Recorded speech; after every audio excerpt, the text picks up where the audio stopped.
He is a YouTuber currently active in South Korea. Born in 1987 and now 39, he was diagnosed with full-body paralysis following an accident in 2014, but through immense effort, he has been sharing his recovery progress on YouTube to promote disability awareness and provide rehabilitation information. The name of his YouTube channel, Weracle, is a combination of his name, We, and miracle, signifying his hope that miracles will happen for everyone. Park Wee previously worked as an intern at a foreign fashion company. 6 months later, he received an offer to become a full-time employee, and in his excitement, he held a party with his friends to celebrate about a week before his official start date. However, after getting drunk and blacking out, he fell from a building. When he woke up in the hospital the next day, he learned that falling from the second floor had fractured his C6 and C7 vertebrae, damaging his nerves and leaving him paralyzed. Yet he did not give up. Through consistent rehabilitation, he regained movement in his upper body and received the 2022 Soul Welfare Award for his contributions to disability awareness and human rights, built a positive reputation through various broadcasts and lectures, and became famous enough to surpass 1 million YouTube subscribers. However, not long ago, he caused an incident that tarnished his own reputation for spreading positive influence, and the details are as follows. On August 14, 2026, an issue arose as Park Wee was disembarking at Daejeon Station after taking the KTX. At the time, Park Wee's wheelchair was coming down a portable ramp. The wheel got caught on the foot of the social service agent who was securing the ramp, causing him to fall.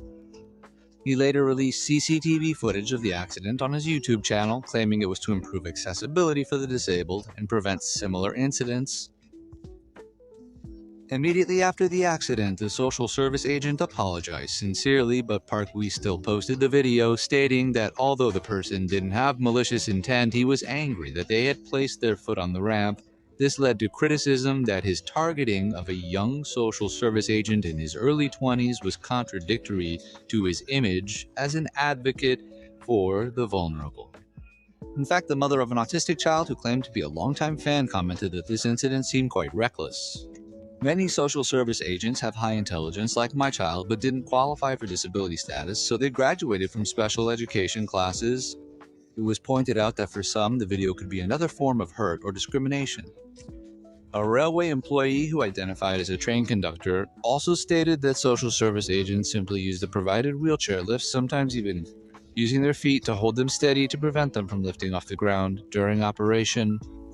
This incident was also not intentional, but an accidental occurrence while trying to prevent the lift from rising. If you want to blame someone, you should point out the unstable equipment. They criticized him, asking why he was making things difficult for someone working hard in the field.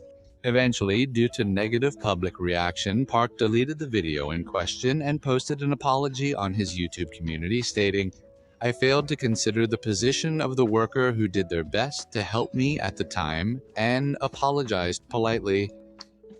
I only thought negatively about the mistake that occurred in the process of them trying to help me. Taking this as a lesson, I will act more cautiously and responsibly in everything I do." However, even after the apology was posted, the public reaction remained unfavorable. Park claimed in the video that he had used the KTX at least 300 times without such an incident, but reports from KTX staff expressed deep regret that he had posted this video despite having used the service without issues before. YouTuber Lee Jin-ho criticized Park regarding the wheelchair fall controversy, noting that while Park asked for restraint in criticizing specific individuals, he, as a YouTuber with 1 million subscribers, had raised a massive issue over the mistake of a young man in his 20s, a public service worker, rather than addressing the social system. He pointed out that Park had created fear by repeatedly speculating about what could have happened, even though he knew there were no fractures or serious injuries. He criticized Park for repeatedly emphasizing hypothetical scenarios of being bedridden for weeks, and noted that it was unusual for Park to secure and release footage with non-essential information blurred, adding that the purpose of CCTV footage secured through information disclosure requests is to investigate the cause of the accident and seek relief. He criticized the situation, stating that from the perspective of the person who made the mistake, it must have been a terrifying ordeal. On top of this, looking at the current YouTube channel and community comments, tens of thousands of comments criticizing Park's actions have piled up. Following the apology, the fallout continues. YouTube subscribers, once surpassing 1 million, have dropped to around 970,000, while scheduled lectures have been cancelled in succession and public petitions demanding the termination of the sole promotional ambassadorship appointed in June 2025, are mounting. That is all.